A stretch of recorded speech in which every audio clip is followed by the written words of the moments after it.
മാസം കൊണ്ട് national institute of open school വഴി SSLC അല്ലെങ്കിൽ +2 കംപ്ലീറ്റ് ചെയ്യാം, അതും ഓൺലൈനായി തന്നെ. ബേസിക് എഡ്യൂക്കേഷൻ ഇന്ന് എത്രമാത്രം ഇമ്പോർട്ടന്റ് ആണെന്ന് നമുക്ക് എല്ലാവർക്കും അറിയാം.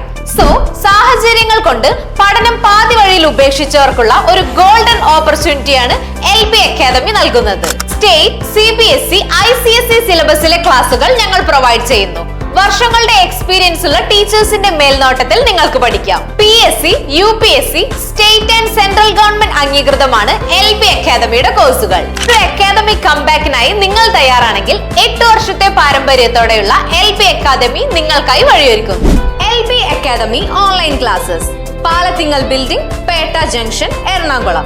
9495808055 9207197379. Students, I am Reshma, LB അക്കാഡമിയിലെ ഓൺലൈൻ പൊളിറ്റിക്കൽ സയൻസ് ടീച്ചറാണ്. അപ്പോൾ നമ്മൾ ഇന്നത്തെ ക്ലാസ്സിൽ നമ്മൾ ഡിസ്കസ് ചെയ്യുന്നത് നമ്മുടെ NIOSന്റെ പൊളിറ്റിക്കൽ സയൻസിൻ്റെ ഒരു പ്രീവിയസ് ഇയർ ക്വസ്റ്റ്യൻ പേപ്പറാണ്. അപ്പോൾ എല്ലാവരും പഠനത്തിൻ്റെ ഒരു ലാസ്റ്റ് മൊമെൻറ്റിലേക്ക് കടന്നിരിക്കുന്നു എന്നറിയാം. അപ്പോൾ എല്ലാവരും നമ്മൾ ക്ലാസ് എടുത്ത സമയങ്ങളിലൊക്കെ പറഞ്ഞിരിക്കുന്ന പോർഷൻസും അതുപോലെ തന്നെ ഇമ്പോർട്ടൻ്റ് ആയിട്ടുള്ള പോർഷൻസും ക്വസ്റ്റ്യൻസ് എങ്ങനെ നമ്മൾ അറ്റൻഡ് ചെയ്യണം എന്നുള്ള കാര്യങ്ങളൊക്കെ നമ്മൾ ഓരോ ചാപ്റ്റർ നമ്മൾ ഡിസ്കസ് ചെയ്ത സമയത്തും പറഞ്ഞതാണ് അല്ലേ. അപ്പം അതൊക്കെ നിൽക്കെ നമുക്ക് ഇന്നത്തെ ഈ ഒരു സെക്ഷനിലേക്ക് എല്ലാവരും ഒന്ന് വരണം. അപ്പോൾ എല്ലാവർക്കും ക്ലാസ്സിലേക്ക് വെൽക്കം. അപ്പം നമുക്ക് കഴിഞ്ഞ ഏപ്രിലിൽ നടന്നിട്ടുള്ള NIOSന്റെ പൊളിറ്റിക്കൽ സയൻസിൻ്റെ ഒരു ക്വസ്റ്റ്യൻ പേപ്പറാണ് നമ്മൾ ഇന്നത്തെ ക്ലാസ്സിൽ ഡിസ്കസ് ചെയ്യുന്നത്. അപ്പോൾ എല്ലാവർക്കും ക്ലാസ്സിലേക്ക് വെൽക്കം. അപ്പം നമുക്ക് നമ്മുടെ സെക്ഷനിലേക്ക് കിടക്കാം. അപ്പം നമുക്കറിയാവുന്നതാണ് നമ്മുടെ ഒരു NIOSന്റെ ഒരു ക്വസ്റ്റ്യൻ പേപ്പറിൻ്റെ ഒരു പാറ്റേൺ എന്ന് പറയുന്നത് 100 മാർക്കിനാണ് നിങ്ങൾക്ക് പരീക്ഷ. അപ്പോൾ അതുപോലെ തന്നെ 3 മണിക്കൂറായിരിക്കും നിങ്ങൾക്ക് പരീക്ഷയുടെ ഒരു ടൈം ഡ്യൂറേഷൻ എന്ന് പറയുന്നത്. അപ്പോൾ ഇവിടെ ചില കാര്യങ്ങൾ ഇൻസ്ട്രക്ഷൻസ് നിങ്ങൾക്ക് ക്വസ്റ്റ്യൻ പേപ്പർ കിട്ടുമ്പോൾ തന്നെ ഒന്ന് ശ്രദ്ധിക്കേണ്ടതായിട്ടുണ്ട്. അതായത് total number of questions political സയൻസിന് കഴിഞ്ഞ തവണ ഉണ്ടായിരുന്നത് 54 ക്വസ്റ്റ്യൻസ് ആണ്. അതിൽ ഓൾ ക്വസ്റ്റ്യൻസ് ആർ കമ്പൾസറിയുമായിരുന്നു. അതുപോലെ തന്നെ നമുക്ക് അറ്റൻഡ് ചെയ്യാവുന്ന, നമ്മൾ ക്ലാസ് എടുത്ത സമയത്തൊക്കെ പറഞ്ഞതാണ്, നമുക്ക് 2 ഓപ്ഷണൽ മൊഡ്യൂൾസ് ഉണ്ട് അല്ലേ. ഓപ്ഷണൽ മൊഡ്യൂൾ എയും ഉണ്ട്, ഓപ്ഷണൽ മൊഡ്യൂൾ ബിയും ഉണ്ട്. അപ്പോൾ ഞാൻ നിങ്ങൾക്ക് ക്ലാസ് എടുത്ത സമയത്ത് ഓപ്ഷണൽ മൊഡ്യൂൾ എയും നമ്മൾ ക്ലാസ് എടുത്തിരുന്നു, ബിയും ക്ലാസ് എടുത്തിരുന്നു. പക്ഷേ എന്താണ് ഇതിൻ്റെ ഒരു പ്രത്യേകത എന്ന് ചോദിച്ചു കഴിഞ്ഞാൽ നിങ്ങൾക്ക് ഏതെങ്കിലും, അതായത് ഓപ്ഷണൽ മൊഡ്യൂൾ എയിൽ നിന്നോ ബിയിൽ നിന്നോ നിങ്ങളുടെ ചോയ്സ് അനുസരിച്ച് നിങ്ങൾക്ക് ആൻസർ ചെയ്യാവുന്നതാണ്. അപ്പോൾ 2 എണ്ണത്തിൽ നിന്നും മിക്സ് ചെയ്ത് ആൻസർ ചെയ്ത് വെക്കരുത്. അപ്പം നിങ്ങളുടെ ചോയ്സ് അനുസരിച്ച് നിങ്ങൾക്ക് നോക്കുമ്പോൾ 7A ആണ് നിങ്ങൾക്ക് എളുപ്പമായിട്ട് തോന്നുന്നതെങ്കിൽ 7Aയിൽ നിന്നുള്ള ആൻസർ മാത്രം നിങ്ങൾ എഴുതുക, ക്വസ്റ്റ്യൻസ് മാത്രം അറ്റൻഡ് ചെയ്യുക. 7B ആണ് നിങ്ങൾ നോക്കുമ്പോൾ എളുപ്പമെങ്കിൽ 7Bയിൽ നിന്നുള്ള ക്വസ്റ്റ്യൻസ് മാത്രം അറ്റൻഡ് ചെയ്യുക. അപ്പോൾ ഇങ്ങനൊരു ഓപ്പർച്യൂണിറ്റി നിങ്ങൾക്കുണ്ട്. 2 മൊഡ്യൂൾസ് ഉണ്ട്. അതുപോലെ തന്നെ നമ്മുടെ ഈ ഒരു ക്വസ്റ്റ്യൻ പേപ്പറിൻ്റെ പാറ്റേൺ അനുസരിച്ച് സെക്ഷൻ ആയിട്ടാണ് തിരിച്ചിരിക്കുന്നത്. സെക്ഷൻ A എന്ന് പറയുന്നത് ക്വസ്റ്റ്യൻ നമ്പർ 1 മുതൽ 20 വരെയുണ്ട്. അപ്പോൾ ഈ ഒരു ക്വസ്റ്റ്യൻസിനൊരു പ്രത്യേകതയുണ്ട്. ഇത് MCQ ക്വസ്റ്റ്യൻസ് ആണ്. നമ്മൾക്ക് മാർക്ക് സ്കോർ ചെയ്യാനായിട്ട് വളരെ എളുപ്പത്തിലുള്ള 4 ഓപ്ഷൻസ് നമുക്ക് തരും. അതിൽ നിന്ന് നമുക്കൊരു ആൻസർ നമുക്ക് ചൂസ് ചെയ്യാം. അങ്ങനെ 20 ക്വസ്റ്റ്യൻസ് ആണ് പൊളിറ്റിക്കൽ സയൻസിന് ഈ ഒരു ക്വസ്റ്റ്യൻ പേപ്പറിൽ ഉള്ളത്. സെക്ഷൻ Bയിലേക്ക് കടക്കുമ്പോൾ സെക്ഷൻ Aയിൽ തന്നെ നമുക്ക് 21 മുതൽ 35 വരെയും ഒബ്ജക്റ്റീവ് ടൈപ്പ് ക്വസ്റ്റ്യൻസ് പോകുന്നുണ്ട്. അപ്പോൾ അവിടെ ഫിൽ ഇൻ ദ ബ്ലാങ്ക്സ് അങ്ങനെയുള്ള കാര്യങ്ങളൊക്കെയാണ് നമുക്ക് അതിനകത്ത് വരുന്നത്. സെക്ഷൻ Bയിലേക്ക് കടക്കുമ്പോൾ ഏകദേശം ഒരു 36 to 46 വളരെ ഷോർട്ട് ആൻസർ ടൈപ്പ് ക്വസ്റ്റ്യൻസ് ആണ് നമുക്ക് അതിനകത്ത് വരുന്നത്. അതായത് ഓരോ ക്വസ്റ്റ്യൻസിനും ഇവിടെ നിങ്ങൾക്ക് കിട്ടുന്നത് 2 മാർക്ക് വീതമാണ്. ഓരോ ക്വസ്റ്റ്യനും നിങ്ങൾക്ക് കിട്ടുന്നു 2 മാർക്ക് വീതം. അപ്പം ഏകദേശം ഒരു 30 മുതൽ 50 വേർഡ്സിലാണ് നിങ്ങൾ അതിനൊരു ആൻസർ ചെയ്യേണ്ടത്. അതുപോലെ തന്നെ 47 to 52 ക്വസ്റ്റ്യൻസിനിടയിലും ഇതും ഒരു ഷോർട്ട് ആൻസർ ടൈപ്പ് ക്വസ്റ്റ്യൻസ് ആണ്. ഇവിടെ ഓരോ ക്വസ്റ്റ്യനും നിങ്ങൾക്ക് സ്കോർ ചെയ്യാൻ പറ്റുന്നത് 3 മാർക്ക് വീതമാണ് നിങ്ങൾക്ക് ഓരോ ക്വസ്റ്റ്യൻസിനും കിട്ടുന്നത്. ഇവിടെ നിങ്ങൾ ആൻസർ ചെയ്യുമ്പോൾ 3 മാർക്കാണ് ഓരോ ക്വസ്റ്റ്യനും ഉള്ളത്. അപ്പോൾ അതുകൊണ്ട് തന്നെ 50 മുതൽ 80 വേർഡ്സ് വരെ നിങ്ങൾക്ക് ആ ഒരു ക്വസ്റ്റ്യന് ആൻസർ ചെയ്യാവുന്നതാണ്. 53 മുതൽ 54 വരെയുള്ള ക്വസ്റ്റ്യനിലേക്ക് നമ്മൾ കടക്കുമ്പോൾ ഇവിടെ എസ്സേ ടൈപ്പ് ക്വസ്റ്റ്യൻസ് ആണ് നമുക്ക് കാണാനായിട്ട് കഴിയുന്നത്. ദാറ്റ് ഈസ് നമ്മൾ ക്ലാസ് എടുത്ത സമയത്തൊക്കെ ഇത് എസ്സേ ആയിട്ട് വരും, ഈ ചാപ്റ്ററിലെ എസ്സേ ആണ്, വളരെ ഇമ്പോർട്ടൻ്റ് ആണ് എന്നുള്ള കാര്യങ്ങളൊക്കെ നമ്മൾ പറഞ്ഞതൊക്കെ ഓർക്കുന്നുണ്ടല്ലോ അല്ലേ. അപ്പോൾ അങ്ങനെ ഓരോ ക്വസ്റ്റ്യൻസിനും നമുക്കിവിടെ സ്കോർ ചെയ്യാൻ പറ്റുന്നത് 5 മാർക്ക് വീതമാണ്. എസ് എ ആണ്. വളരെ നമുക്ക് നമ്മൾ പഠിച്ചു വെച്ച കാര്യങ്ങൾ വെച്ച് നമുക്ക് അതിന് ആൻസർ ചെയ്യാവുന്നതേ ഉള്ളൂ അല്ലേ. അപ്പോൾ ഇതെങ്ങനെ എഴുതണമെന്ന് നമുക്ക് നോക്കിക്കഴിഞ്ഞാൽ 80 മുതൽ 120 വേർഡ്സോളം നമ്മൾ ഈ ഒരു എസ് എ ടൈപ്പ് ക്വസ്റ്റ്യൻസിന് നമ്മൾ കൊടുക്കേണ്ടതായിട്ടുണ്ട്. അപ്പോൾ അത്രത്തോളം നമ്മൾ അതിന് ഇമ്പോർട്ടൻസ് കൊടുത്ത് മെയിൻ ഒരു ഇൻട്രൊഡക്ഷൻ എഴുതുക. നമ്മൾ ക്ലാസ് എടുത്ത സമയത്തൊക്കെ പറഞ്ഞിരുന്നു, ഒരു ഇൻട്രൊഡക്ഷൻ എഴുതുക, അതുപോലെ തന്നെ മെയിൻ കണ്ടന്റ് വരിക, അത് കൺക്ലൂഡ് ചെയ്യുക. ആ ഒരു പാറ്റേണിൽ വേണം നമ്മൾ ലോങ് ആൻസർ ടൈപ്പ് ക്വസ്റ്റ്യൻസ് അല്ലെങ്കിൽ എസ് എ ക്വസ്റ്റ്യൻസ് നമ്മൾ അറ്റൻഡ് ചെയ്യേണ്ടത് എന്നൊക്കെ നമ്മൾ ക്ലാസ് എടുത്തപ്പോൾ പറഞ്ഞതൊക്കെ നിങ്ങൾക്ക് ഓർമ്മയുണ്ടല്ലോ. അപ്പോൾ നമുക്ക് നമ്മുടെ ക്വസ്റ്റ്യൻ പേപ്പറിലേക്ക് കടക്കാം. എന്തൊക്കെ മൾട്ടിപ്പിൾ ടൈപ്പ് ക്വസ്റ്റ്യൻസ് ആണ് വന്നത്? 1 to 20 മൾട്ടിപ്പിൾ ടൈപ്പ് ക്വസ്റ്റ്യൻസ് ആണ്, MCQ ക്വസ്റ്റ്യൻസ് ആണ്. നമുക്കതിലേക്ക് കടക്കാം.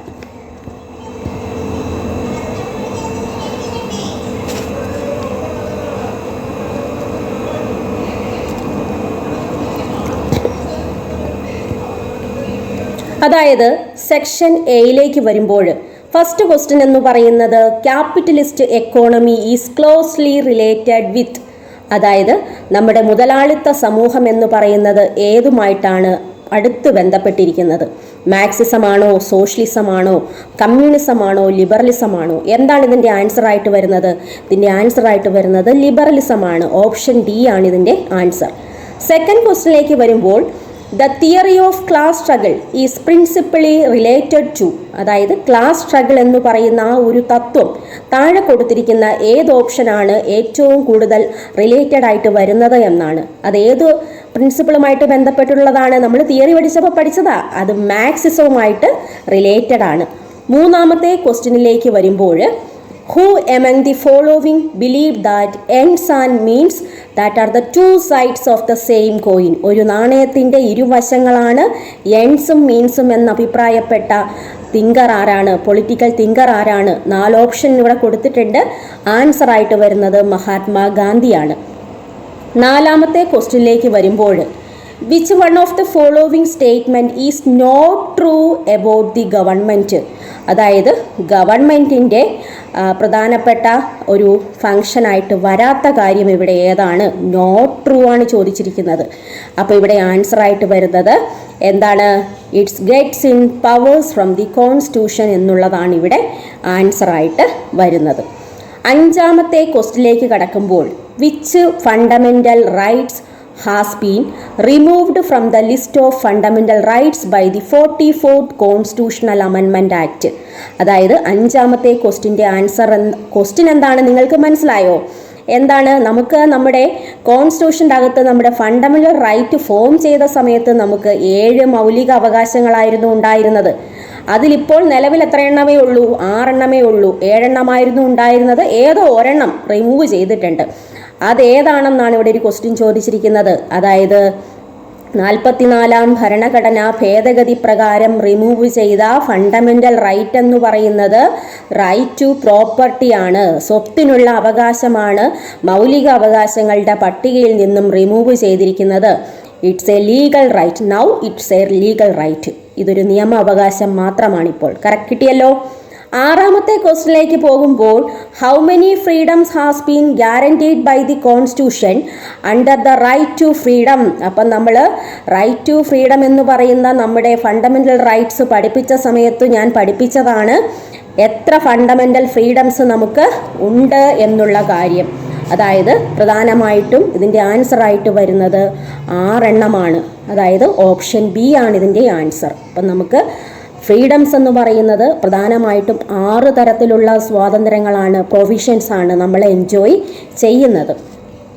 ഇതിൽ ഇനിയിപ്പം ഏഴാമത്തെ ക്വസ്റ്റിനിലേക്ക് വരുമ്പോൾ how many subjects are there in the concurrent list in the constitution of India for a division of powers?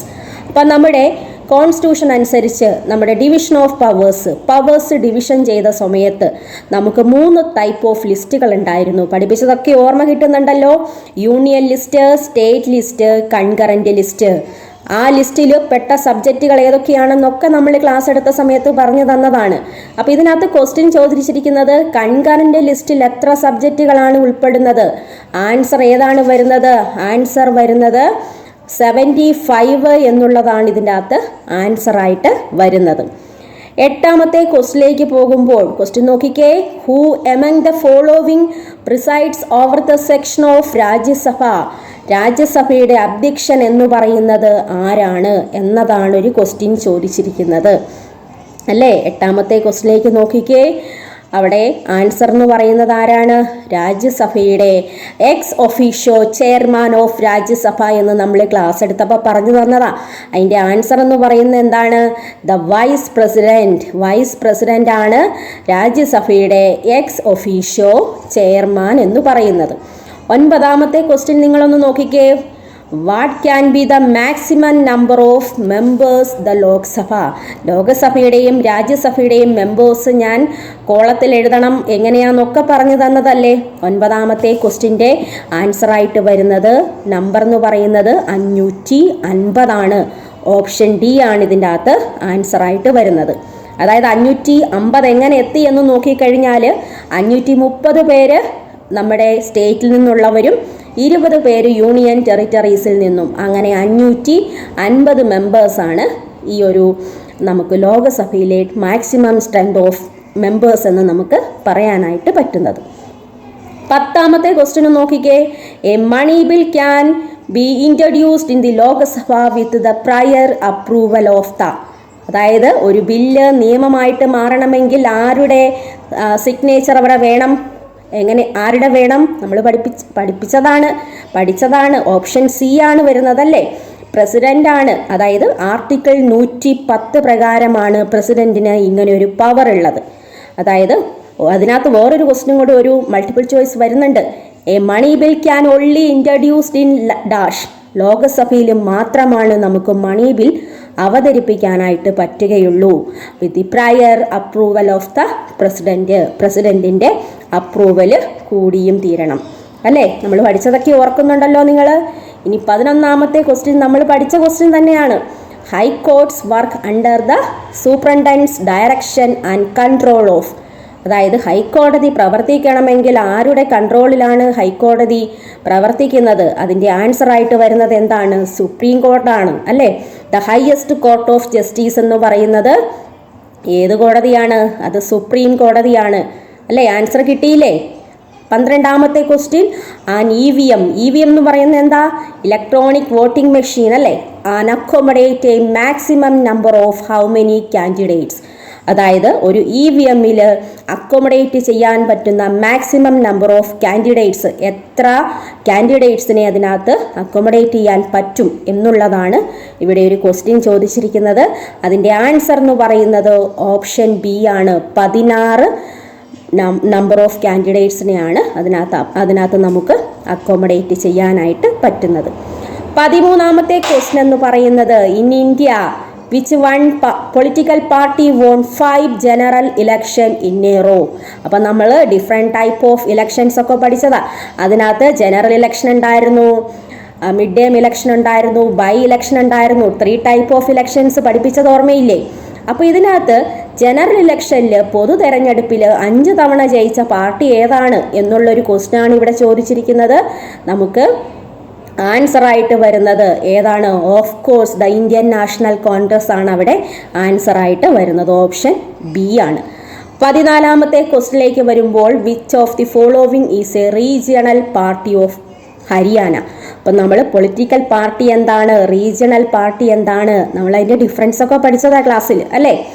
അപ്പം അങ്ങനെ ഇതിൻ്റെ ഒരു ആൻസർ എന്ന് പറയുന്നത് താഴെ കൊടുത്തിരിക്കുന്നതിൽ ഏതാണ് ഹരിയാനയിലെ റീജിയണൽ പാർട്ടി എന്നുള്ളതാണ് ഇവിടെ ഒരു ക്വസ്റ്റ്യൻ ചോദിച്ചിരിക്കുന്നത്. ആൻസർ എന്ന് പറയുന്നത് ഓപ്ഷൻ ഡി ആണ്. ദ ഇന്ത്യൻ നാഷണൽ ലോക്ദൾ എന്നുള്ള പാർട്ടിയാണ് ഹരിയാനയിലെ റീജിയണൽ പാർട്ടി. പിന്നെ നമ്മൾ പോകുമ്പോൾ 15ാമത്തെ ക്വസ്റ്റ്യൻ എന്ന് പറയുന്നത് which one of the following is not a feature of good governance. അപ്പോൾ എന്താണ് ഈ ഗുഡ് ഗവർണൻസ്? നല്ല ഭരണം, സദ്ഭരണം അല്ലേ. അതിൻ്റെ ഫീച്ചർ അല്ലെങ്കിൽ സവിശേഷതയായിട്ട് വരാത്തത് താഴെ കൊടുത്തിരിക്കുന്നതിൽ ഏതാണ് എന്നതാണ് ഇവിടെ ഒരു ക്വസ്റ്റ്യൻ ചോദിച്ചിരിക്കുന്നത്. എന്താ പിള്ളേരെ ആൻസറായിട്ട് വരുന്നത്?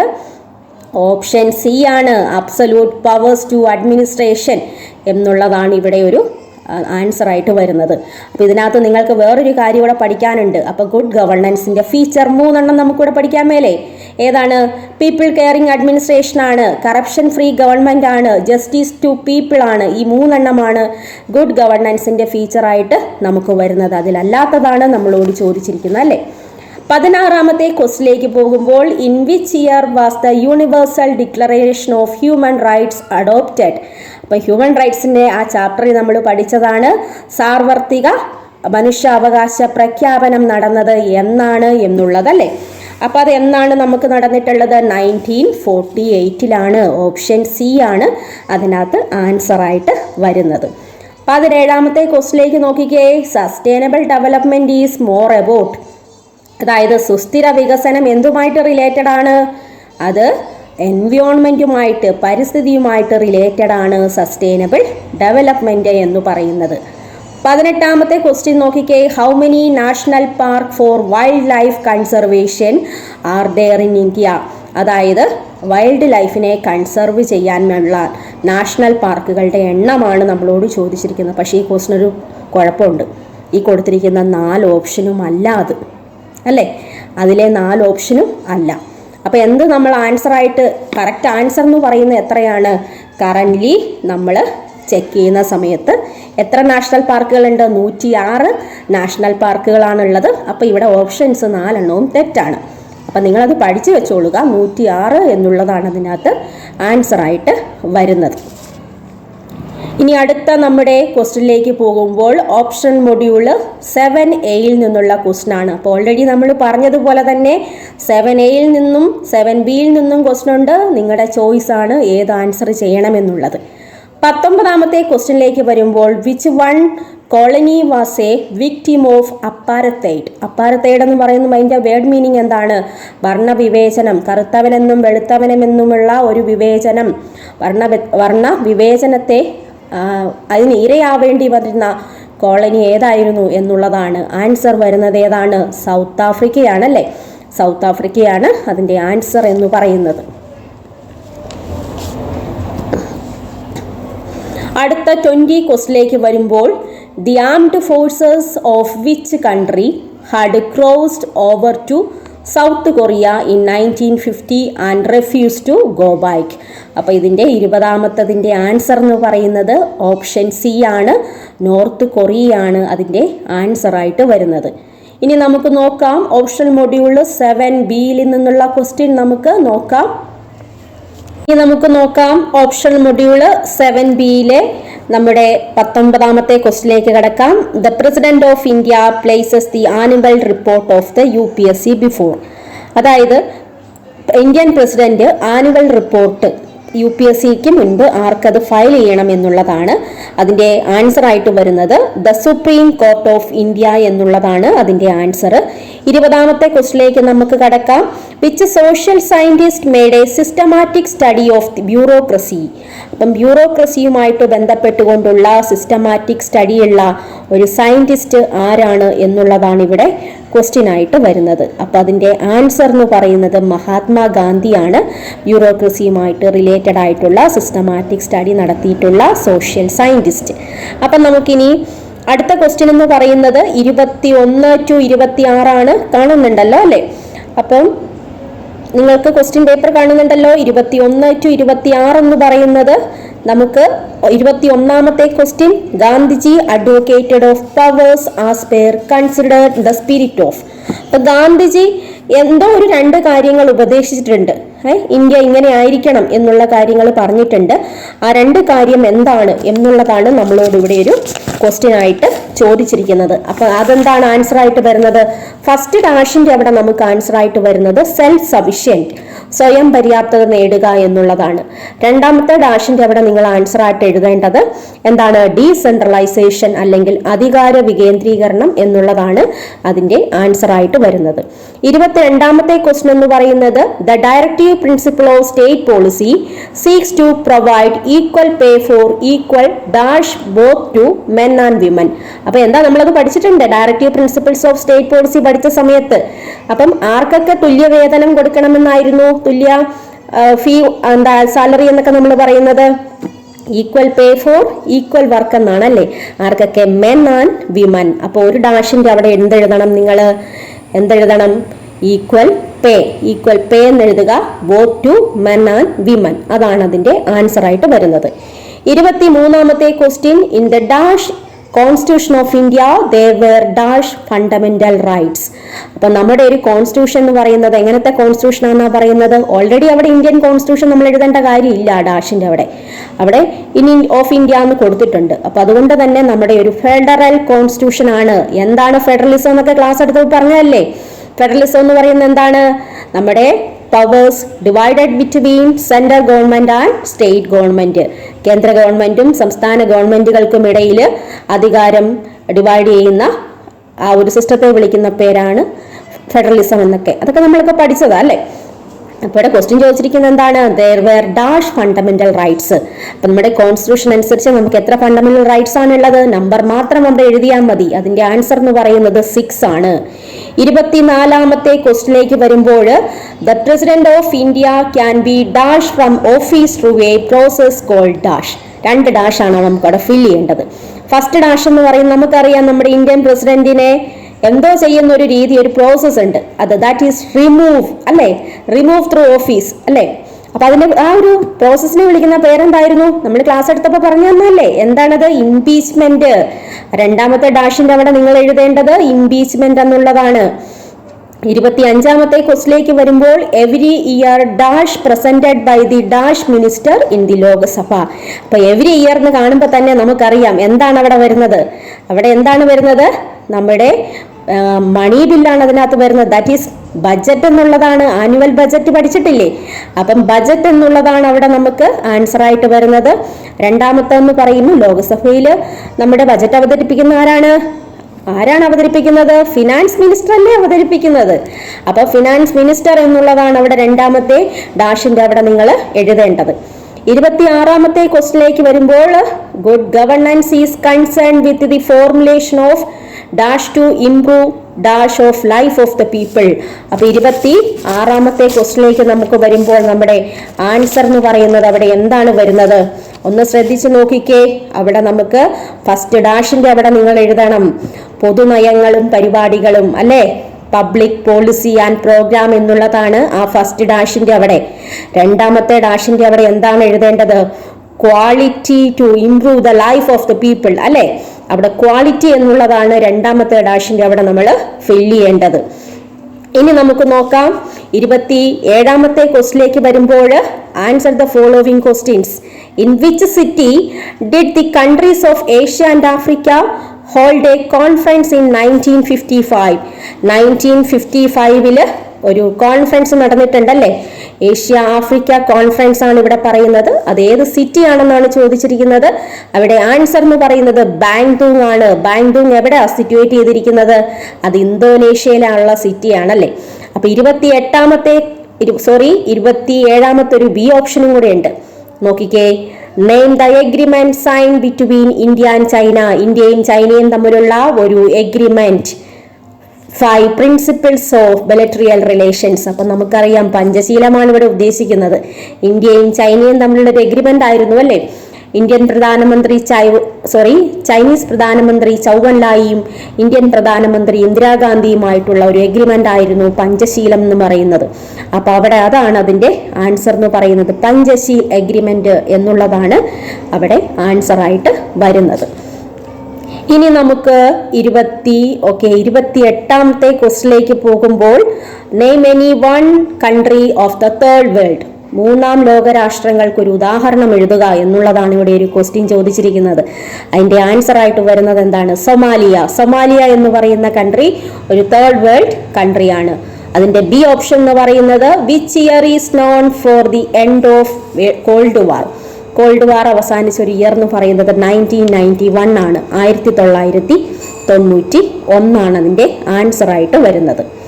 29 മുതൽ 33 വരെയുള്ള ഫിൽ ഇൻ ദ ബ്ലാങ്ക്സ് എന്നുള്ളത് നോക്കുക.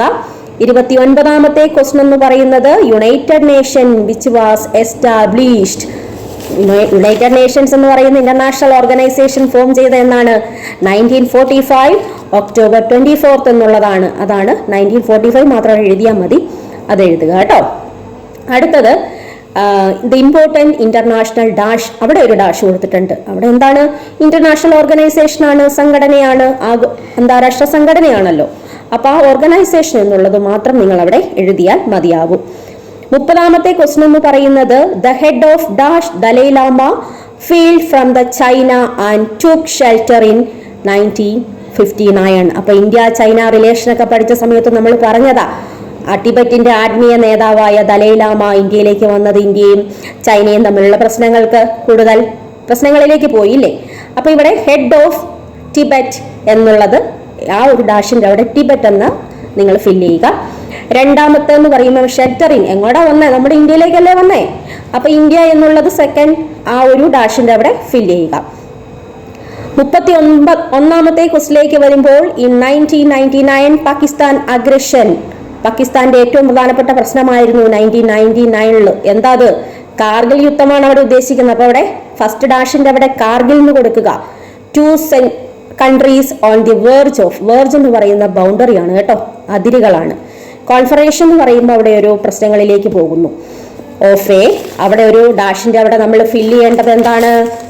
അവിടെ ഏറ്റവും പ്രധാനപ്പെട്ട ഒരു ക്വസ്റ്റ്യൻ എന്ന് പറയുന്നത് തന്നെയാണ് അല്ലേ.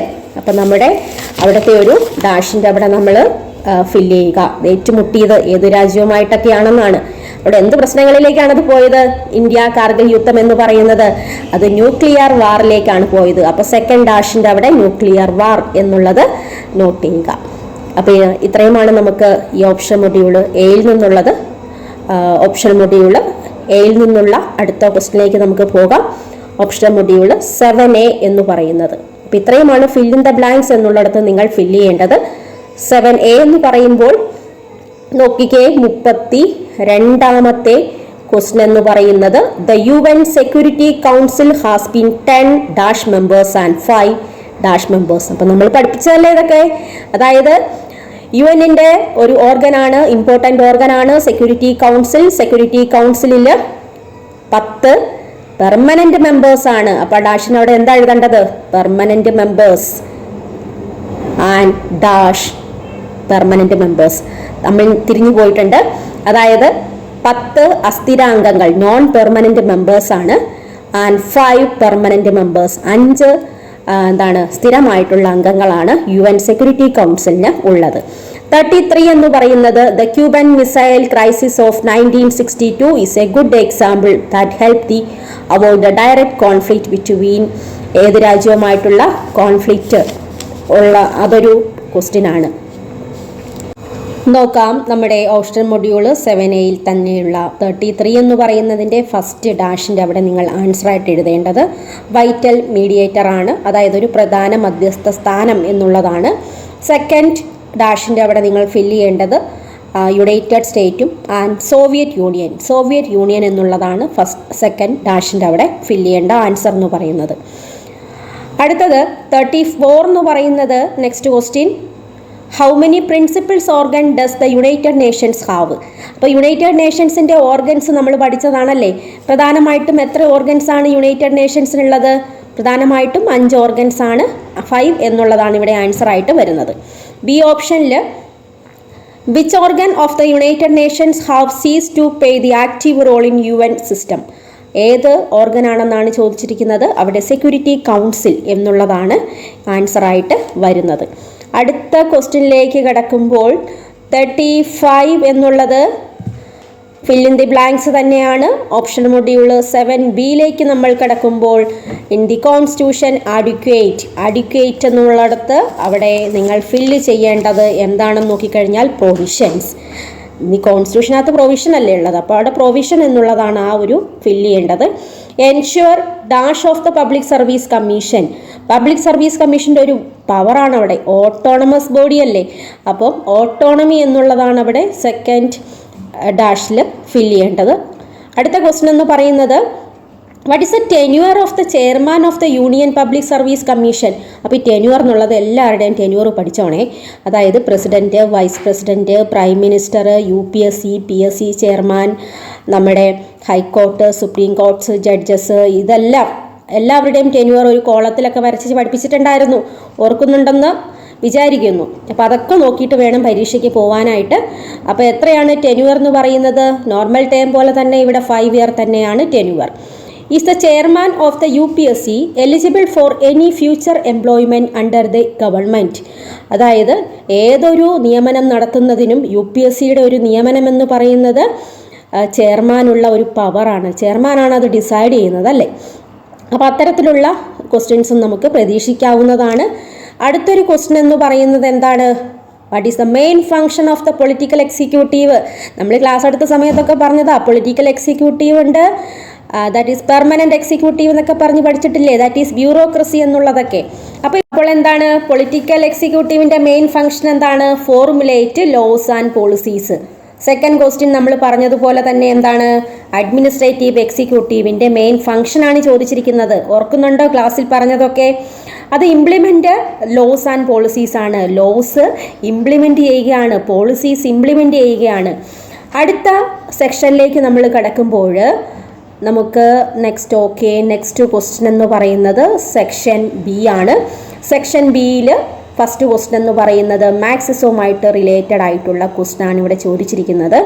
അപ്പോൾ അതിൽ മാർക്സിസത്തിൽ റെവല്യൂഷൻ അല്ലെങ്കിൽ വിപ്ലവം എന്നതുകൊണ്ട് അർത്ഥമാക്കുന്നത് എന്താണെന്നുള്ളതാണ്.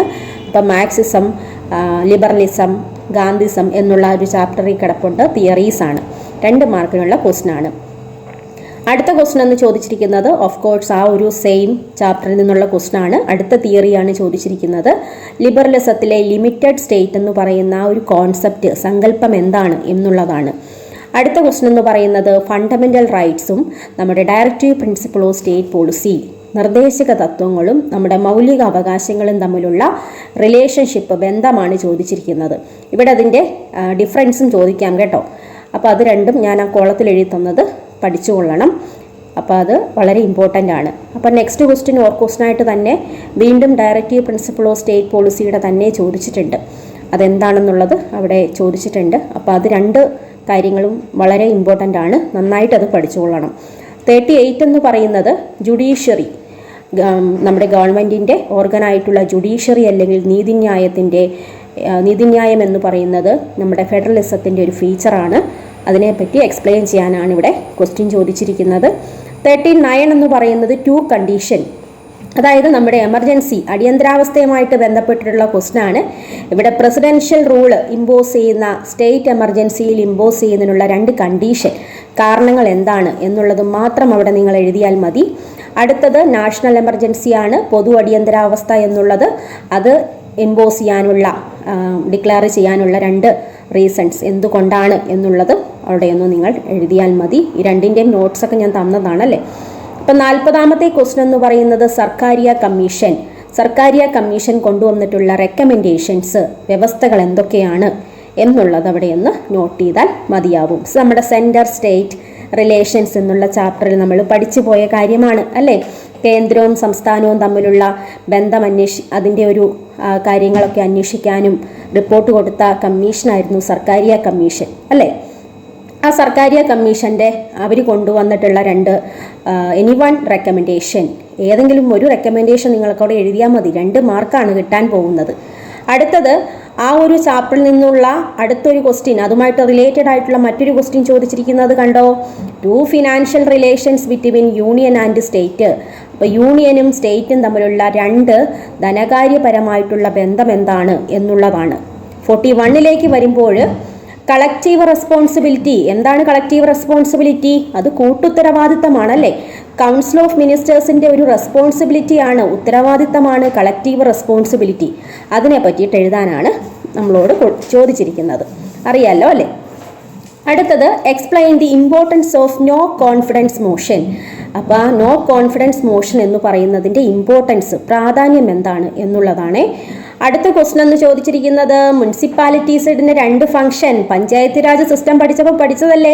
ഗ്രാമപഞ്ചായത്ത്, ബ്ലോക്ക് പഞ്ചായത്ത്, ജില്ലാ പഞ്ചായത്ത്. അപ്പോൾ അതിലെ മുനിസിപ്പാലിറ്റിയുടെ 2 ഫംഗ്ഷൻസ്, ധർമ്മങ്ങൾ എഴുതാനാണ്. അടുത്തത് നമ്മുടെ വീണ്ടും അടുത്ത ക്വസ്റ്റ്യൻ നമ്മൾ പഠിച്ച ക്വസ്റ്റ്യൻ തന്നെ, സസ്റ്റിൻ്റെ ഒരു മെയിൻ ഹിൻഡറൻസ് ആയിട്ട് നമ്മൾ പഠിച്ചത്. ആ പോയിൻ്റൊക്കെ എഴുതിയാൽ മതിയേ. അപ്പോൾ എന്താണ് പൊളിറ്റിക്കൽ എക്സിക്യൂട്ടീവിൻ്റെ മെയിൻ ഫംഗ്ഷൻ എന്താണ്? Formulate laws and policies. Second question നമ്മൾ പറഞ്ഞതുപോലെ തന്നെ എന്താണ്? അഡ്മിനിസ്ട്രേറ്റീവ് എക്സിക്യൂട്ടീവിന്റെ മെയിൻ ഫംഗ്ഷനാണ് ചോദിച്ചിരിക്കുന്നത്. ഓർക്കുന്നുണ്ടോ ക്ലാസ്സിൽ പറഞ്ഞതൊക്കെ? അത് ഇംപ്ലിമെന്റ് ലോസ് ആൻഡ് പോളിസീസ് ആണ്. ലോസ് ഇംപ്ലിമെന്റ് ചെയ്യുകയാണ്, പോളിസീസ് ഇംപ്ലിമെന്റ് ചെയ്യുകയാണ്. അടുത്ത സെക്ഷനിലേക്ക് നമ്മൾ കടക്കുമ്പോൾ നമുക്ക് നെക്സ്റ്റ് ക്വസ്റ്റ്യൻ എന്ന് പറയുന്നത് സെക്ഷൻ ബി ആണ്. സെക്ഷൻ ബിയിൽ ഫസ്റ്റ് ക്വസ്റ്റ്യൻ എന്ന് പറയുന്നത് മാർക്സിസവുമായിട്ട് റിലേറ്റഡ് ആയിട്ടുള്ള ക്വസ്റ്റ്യൻ ആണ് ഇവിടെ ചോദിച്ചിരിക്കുന്നത്. അപ്പോൾ അതിൽ മാർക്സിസത്തിൽ റെവല്യൂഷൻ അല്ലെങ്കിൽ വിപ്ലവം എന്നതുകൊണ്ട് അർത്ഥമാക്കുന്നത് എന്താണെന്നുള്ളതാണ്. അപ്പം മാർക്സിസം, ലിബറലിസം, ഗാന്ധിസം എന്നുള്ള ഒരു ചാപ്റ്ററിൽ കിടപ്പുണ്ട്. തിയറീസ് ആണ്. 2 മാർക്കിനുള്ള ക്വസ്റ്റ്യൻ ആണ്. അടുത്ത ക്വസ്റ്റ്യൻ എന്ന് ചോദിച്ചിരിക്കുന്നത് ഓഫ് കോഴ്സ് ആ ഒരു സെയിം ചാപ്റ്ററിൽ നിന്നുള്ള ക്വസ്റ്റ്യൻ ആണ്. അടുത്ത തിയറിയാണ് ചോദിച്ചിരിക്കുന്നത്. ലിബറലിസത്തിലെ ലിമിറ്റഡ് സ്റ്റേറ്റ് എന്ന് പറയുന്ന ആ ഒരു കോൺസെപ്റ്റ്, സങ്കല്പം എന്താണ് എന്നുള്ളതാണ്. അടുത്ത ക്വസ്റ്റ്യൻ എന്ന് പറയുന്നത് ഫണ്ടമെന്റൽ റൈറ്റ്സും നമ്മുടെ directive principle of state policy, നിർദ്ദേശക തത്വങ്ങളും നമ്മുടെ മൗലിക അവകാശങ്ങളും തമ്മിലുള്ള റിലേഷൻഷിപ്പ്, ബന്ധമാണ് ചോദിച്ചിരിക്കുന്നത്. ഇവിടെ അതിൻ്റെ ഡിഫറൻസും ചോദിക്കാം കേട്ടോ. അപ്പോൾ അത് രണ്ടും ഞാൻ ആ കോളത്തിൽ എഴുതി തന്നത് പഠിച്ചുകൊള്ളണം. അപ്പോൾ അത് വളരെ ഇമ്പോർട്ടൻ്റ് ആണ്. അപ്പോൾ നെക്സ്റ്റ് ക്വസ്റ്റ്യൻ ക്വസ്റ്റ്യനായിട്ട് തന്നെ വീണ്ടും ഡയറക്റ്റീവ് പ്രിൻസിപ്പിൾ ഓഫ് സ്റ്റേറ്റ് പോളിസിയുടെ തന്നെ ചോദിച്ചിട്ടുണ്ട്. അതെന്താണെന്നുള്ളത് അവിടെ ചോദിച്ചിട്ടുണ്ട്. അപ്പോൾ അത് 2 കാര്യങ്ങളും വളരെ ഇമ്പോർട്ടൻ്റ് ആണ്. നന്നായിട്ട് അത് പഠിച്ചുകൊള്ളണം. 38 എന്ന് പറയുന്നത് ജുഡീഷ്യറി, നമ്മുടെ ഗവൺമെൻറ്റിൻ്റെ ഓർഗനായിട്ടുള്ള ജുഡീഷ്യറി അല്ലെങ്കിൽ നീതിന്യായം എന്ന് പറയുന്നത് നമ്മുടെ ഫെഡറലിസത്തിൻ്റെ ഒരു ഫീച്ചറാണ്. അതിനെപ്പറ്റി എക്സ്പ്ലെയിൻ ചെയ്യാനാണ് ഇവിടെ ക്വസ്റ്റ്യൻ ചോദിച്ചിരിക്കുന്നത്. 39 എന്ന് പറയുന്നത് 2 കണ്ടീഷൻ, അതായത് നമ്മുടെ എമർജൻസി, അടിയന്തരാവസ്ഥയുമായിട്ട് ബന്ധപ്പെട്ടിട്ടുള്ള ക്വസ്റ്റ്യൻ ആണ്. ഇവിടെ പ്രസിഡൻഷ്യൽ റൂള് ഇമ്പോസ് ചെയ്യുന്ന, സ്റ്റേറ്റ് എമർജൻസിയിൽ ഇമ്പോസ് ചെയ്യുന്നതിനുള്ള 2 കണ്ടീഷൻ, കാരണങ്ങൾ എന്താണ് എന്നുള്ളത് മാത്രം അവിടെ നിങ്ങൾ എഴുതിയാൽ മതി. അടുത്തത് നാഷണൽ എമർജൻസിയാണ്, പൊതു അടിയന്തരാവസ്ഥ എന്നുള്ളത്. അത് ഇമ്പോസ് ചെയ്യാനുള്ള, ഡിക്ലെയർ ചെയ്യാനുള്ള 2 റീസൺസ് എന്തുകൊണ്ടാണ് എന്നുള്ളത് അവിടെയൊന്നും നിങ്ങൾ എഴുതിയാൽ മതി. ഈ 2ൻ്റെയും നോട്ട്സൊക്കെ ഞാൻ തന്നതാണല്ലേ.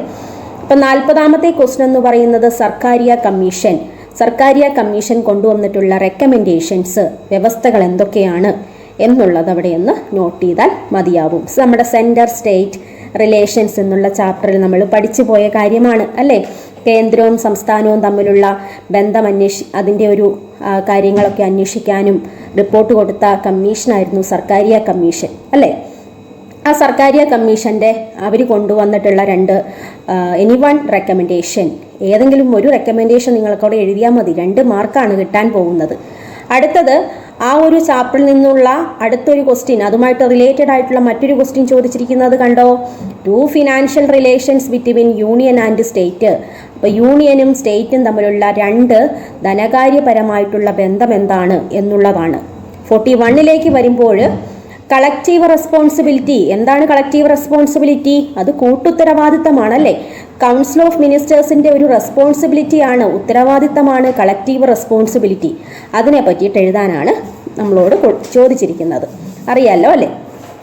അടുത്തത് explain the importance of no confidence motion. അപ്പോൾ ആ നോ കോൺഫിഡൻസ് മോഷൻ എന്ന് പറയുന്നതിൻ്റെ ഇമ്പോർട്ടൻസ്, പ്രാധാന്യം എന്താണ് എന്നുള്ളതാണ്.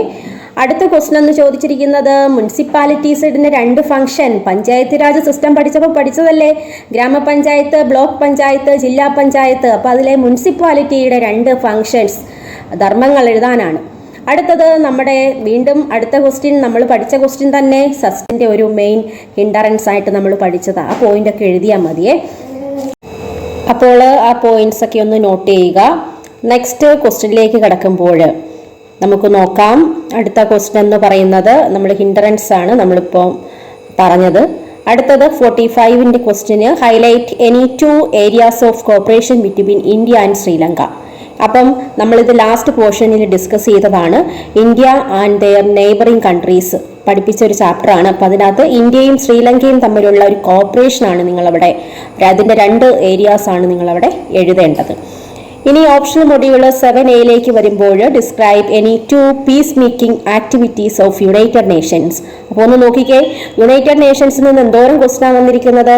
അപ്പോൾ യുണൈറ്റഡ് നേഷൻസിൻ്റെ സമാധാനം കീപ്പ് ചെയ്യാൻ വേണ്ടിയിട്ട്, മെയിൻറ്റെയിൻ ചെയ്യാനായിട്ട് ചെയ്തിട്ടുള്ള 2 ആക്ടിവിറ്റീസ് ഏതൊക്കെയാണ് എന്നുള്ളത് നിങ്ങൾ എഴുതിയാൽ മതിയാവും. നമ്മൾ ഓൾറെഡി പഠിച്ചതാണ്. ഓപ്ഷണൽ മൊഡ്യൂൾ 7B പോകുമ്പോൾ describe any two features of bureaucracy. Bureaucracy അല്ലെങ്കിൽ ഉദ്യോഗസ്ഥ വൃന്ദത്തിന്റെ 2 സവിശേഷതകളാണ് നിങ്ങളിവിടെ എഴുതേണ്ടത്. അപ്പോൾ അത് പെർമനന്റ് എക്സിക്യൂട്ടീവ് എന്നൊക്കെ പറഞ്ഞ് നമ്മൾ പൊളിറ്റിക്കൽ എക്സിക്യൂട്ടീവിൻ്റെ ഡിഫറൻസ് ഒക്കെ പഠിപ്പിച്ചപ്പോൾ 2 കോളമൊക്കെ വരച്ച് പറഞ്ഞു തന്നതാണ്. അതിൽ ബ്യൂറോക്രസിയുടെ ഫീച്ചേഴ്സ് എഴുതിയാൽ മാത്രം മതിയാവൂ. 3 മാർക്ക് ക്വസ്റ്റ്യൻ ആണേ. അടുത്ത question, explain any 3 difference between state and government. നമ്മുടെ സ്റ്റാർട്ടിംഗ് ചാപ്റ്റർ ആണല്ലേ. സ്റ്റേറ്റും ഗവൺമെന്റും തമ്മിലുള്ള ഡിഫറൻസ്. എത്ര ഡിഫറൻസ് എഴുതണം? 3 വ്യത്യാസങ്ങളാണ് നിങ്ങൾ അതിനകത്ത് എഴുതേണ്ടത്. അപ്പോൾ അതിനൊരു ഓർ ക്വസ്റ്റ്യനുമുണ്ട്. അവിടെ സ്റ്റേറ്റും നേഷനും തമ്മിലുള്ള ഡിഫറൻസ്. അപ്പോൾ ഒന്ന് നിങ്ങൾ മനസ്സിലാക്കിക്കൊള്ളുക, സ്റ്റേറ്റും ഗവൺമെന്റുമായിട്ടും സ്റ്റേറ്റും നേഷനുമായിട്ടും ഒക്കെയുള്ള ഡിഫറൻസ് ഏതെങ്കിലുമൊക്കെ നിങ്ങൾ പഠിച്ചു വയ്ക്കണം. കാരണം ഓർ ക്വസ്റ്റ്യൻ ആയിട്ട് തന്നെ ഇത് ചോദിക്കത്തുള്ളൂ. അപ്പോൾ അതുകൊണ്ട് തന്നെ നിങ്ങൾക്ക് ഇത് ആൻസർ ചെയ്യാൻ വളരെ എളുപ്പവുമായിരിക്കും. അടുത്ത ക്വസ്റ്റ്യൻ എന്ന് പറയുന്നത് മാർക്സിസത്തിന്റെ റെലവൻസ്. അപ്പോൾ ഒന്ന് മനസ്സിലാക്കിക്കൊള്ളുക, ആ 3 തിയറികൾ വളരെ ഇമ്പോർട്ടൻ്റ് ആണ്, പഠിച്ചോളുക. ലിബറലിസവും മാർക്സിസവും അതുപോലെ തന്നെ ഗാന്ധിസവും. ലിബറലിസത്തിന്റെ ഓർ ക്വസ്റ്റ്യൻ ആയിട്ട് ചോദിച്ചിരിക്കുന്നത് 2 വീക്ക്നെസ്, ന്യൂനതകൾ, നമ്മൾ ഡ്രോബാക്ക് എന്ന് പറയും, അതുമാണ് ചോദിച്ചിരിക്കുന്നത്. വളരെ ഈസി ആയിട്ട് നിങ്ങൾക്ക് എഴുതാൻ പറ്റുന്ന തരത്തിലുള്ളൊരു ചോദ്യമാണിത്. 49ാമത്തെ ക്വസ്റ്റിലേക്ക് വരുമ്പോൾ നമ്മൾ ഇലക്ഷൻ കമ്മീഷനിലേക്ക് വരികയാണ്. ഇലക്ഷൻ കമ്മീഷന്റെ 3 ഫങ്ഷൻസ്, അത് വളരെ ഇമ്പോർട്ടൻ്റ് ആണ്. അത് തിരിച്ചും മറിച്ചും ഒക്കെ ചോദിക്കാം. അപ്പം 3 മാർക്കിനുള്ള ക്വസ്റ്റ്യൻ ആണ്. അടുത്തൊരു ക്വസ്റ്റ്യൻ എന്ന് പറയുന്നത് pressure groups link to trade unions. അപ്പോൾ ഇവിടെ പ്രഷർ ഗ്രൂപ്പിന്റെ പ്രത്യേകത എന്തൊക്കെയാണ്? 3 എണ്ണം. അത് ട്രേഡ് യൂണിയനുമാണ് ആയിട്ട് ലിങ്ക്ഡ് ആണെന്നാണ് പറഞ്ഞിരിക്കുന്നത്. അത് എഴുതുക. അതായത് ട്രേഡ് യൂണിയനുമായിട്ട് ലിങ്ക്ഡ് ആയിട്ടുള്ള 3 പ്രഷർ ഗ്രൂപ്പുകൾ ഏതൊക്കെയാണെന്ന് മാത്രം അവിടെ എഴുതിയാൽ മതി. 50ാമത്തെ ക്വസ്റ്റിലേക്ക് വരുമ്പോൾ 3 contributions of the regional political parties. അപ്പം നമുക്ക് നാഷണൽ പൊളിറ്റിക്കൽ പാർട്ടീസും റീജിയണൽ പൊളിറ്റിക്കൽ പാർട്ടീസും ഒക്കെ പഠിപ്പിച്ചത് ഓർമ്മയില്ലേ? അപ്പം അതിനകത്ത് റീജിയണൽ പൊളിറ്റിക്കൽ പാർട്ടീസിലെ, ഇന്ത്യയിലെ റീജിയണൽ പൊളിറ്റിക്കൽ പാർട്ടീസിന്റെ 3 കോൺട്രിബ്യൂഷൻസ്, സംഭാവനകളാണ് നിങ്ങളവിടെ എഴുതേണ്ടത്. 51ാമത്തെ ക്വസ്റ്റിലേക്ക് വരുമ്പോൾ 3 weakness of the Indian electoral system. അതായത് ഇന്ത്യയുടെ ഇലക്ടറൽ സംവിധാനത്തിന്റെ 3 വീക്ക്നെസ്, എന്തൊക്കെ തരത്തിലുള്ള ഡ്രോബാക്ക് അതിനകത്ത് വരുന്നുണ്ട്. മാൻ പവറും മണി പവറും ഒക്കെ അതിനകത്ത് വരുന്നതല്ലേ. അപ്പൊ അത്തരത്തിലുള്ള കാര്യങ്ങളെ പറ്റിയിട്ട് അവിടെ എഴുതിയാൽ മതിയാവും. ഓപ്ഷൻ മൊഡ്യൂൾ 7A വരുമ്പോൾ highlight any 3 main activities of the United Nations. വീണ്ടും വന്നിരിക്കുന്നു UN-ഉമായിട്ട് റിലേറ്റഡ് ആയിട്ടുള്ള ക്വസ്റ്റ്യൻസ്. യുണൈറ്റഡ് നേഷൻസിന്റെ 3 പ്രധാനപ്പെട്ട ആക്ടിവിറ്റീസ്, പ്രവർത്തനങ്ങൾ എന്തൊക്കെയാണ്? അപ്പോൾ UN നന്നായിട്ട് പഠിച്ചോളുക കേട്ടോ. ഫങ്ഷൻസും അതിന്റെ ഓർഗൻസും ഒക്കെ തന്നെ. ഓപ്ഷൻ മൊഡ്യൂൾ ബിയിലേക്ക് വരുമ്പോൾ highlight any 2 weakness of the committed bureaucracy. അപ്പം നമ്മൾ പലതരത്തിലുള്ള ബ്യൂറോക്രസി പഠിച്ചിട്ടുണ്ടായിരുന്നില്ലേ? കമ്മിറ്റഡ് ബ്യൂറോക്രസി ആണ് ഇവിടെ ചോദിച്ചിരിക്കുന്നത്. അതിന്റെ 2 ഡ്രോബാക്ക്, വീക്ക്നെസ് ആണ്, ന്യൂനതകളാണ് ഇവിടെ ചോദിച്ചിരിക്കുന്നത്. മറ്റൊന്ന് അടുത്ത ക്വസ്റ്റിലേക്ക് വരുമ്പോൾ explain any 5 powers and jurisdiction of high court. അപ്പം നമ്മൾ സുപ്രീം കോടതിയുടെയും ഹൈക്കോടതിയുടെയും ഒക്കെ ജൂറിഡിക്ഷൻ നമ്മൾ പഠിച്ചിട്ടുള്ളതാണ്. അതിലെ 5 പവേഴ്സ് ആണ് നമ്മളോട് ചോദിച്ചിരിക്കുന്നത്. ഏതിൻ്റെയാണ്? ഹൈക്കോടതിയുടെയാണ്. സുപ്രീം കോടതിയുടെയും നിങ്ങൾ പഠിച്ചു വെച്ചോളുക കേട്ടോ. അടുത്തൊരു ക്വസ്റ്റ്യൻ എന്ന് പറയുന്നത് 5 sources of incomes of panchayat. അപ്പം നമ്മൾ പഞ്ചായത്ത് രാജ് സിസ്റ്റം പഠിച്ചപ്പോൾ പഞ്ചായത്തിന്റെ ഇൻകം സോഴ്സസ്, പ്രധാനമായിട്ടുള്ള വരുമാന മാർഗങ്ങളെ പറ്റിയിട്ട് പഠിച്ചിട്ടുണ്ടായിരുന്നു. കാരണം ഇത്രയും ഡെവലപ്മെന്റ് ആക്ടിവിറ്റീസ് ചെയ്യണമെങ്കിൽ ഇൻകമോ സോഴ്സ് ആവശ്യമല്ലേ. അപ്പൊ അതിന്റെ 5 സോഴ്സസിനെ പറ്റിയിട്ടാണ് ഇവിടെ ഒരു ക്വസ്റ്റ്യൻ ചോദിച്ചിരിക്കുന്നത്. വളരെ ഈസി ആയിട്ട് അത് ആൻസർ ചെയ്യാം അല്ലേ. ലാസ്റ്റ് ക്വസ്റ്റ്യൻ എന്ന് പറയുന്നത് describe any 2 features of human rights. Human റൈറ്റിന്റെ 5 സവിശേഷതകൾ എന്തൊക്കെയാണ്? അപ്പോൾ അത് UDHR ഒക്കെ ഒന്ന് നോക്കിയിട്ട് പോകണം കേട്ടോ. UDHR ഒക്കെ ആഡ് ചെയ്തിട്ട് വേണം അതിൻ്റെ ആൻസർ എഴുതാൻ. എസ്സേ ടൈപ്പ് ക്വസ്റ്റ്യൻ ആണ്. അപ്പോൾ അതുകൊണ്ട് തന്നെ അതിന് ഇൻട്രൊഡക്ഷനും കണ്ടന്റും കൺക്ലൂഷനും ഒക്കെ കൊടുത്തു വേണം അതിൻ്റെ ആൻസർ എഴുതാൻ. അപ്പോൾ ഹ്യൂമൻ റൈറ്റ്സുമായിട്ട് നിങ്ങൾക്ക് അറിയാവുന്ന എല്ലാ തരത്തിലുള്ള കാര്യങ്ങളും നമുക്ക് അവിടെ ഒന്ന് മെൻഷൻ ചെയ്യാവുന്നതാണ്. അപ്പോൾ ഇത്രയുമാണ് നമ്മുടെ കഴിഞ്ഞ ഏപ്രിൽ എക്സാമിൻ്റെ ക്വസ്റ്റ്യൻ പേപ്പർ നമ്മൾ ഡിസ്കസ് ചെയ്യുമ്പോൾ നമുക്ക് മനസ്സിലാക്കാൻ പറ്റുന്ന കാര്യങ്ങൾ. അപ്പോൾ ഇതുമായിട്ട് റിലേറ്റഡ് ആയിട്ടുള്ള ക്വസ്റ്റ്യൻസ് ഒക്കെ തന്നെ നോക്കിയിട്ട് പോകുക കേട്ടോ. അപ്പം എല്ലാവർക്കും all the best. Thank you.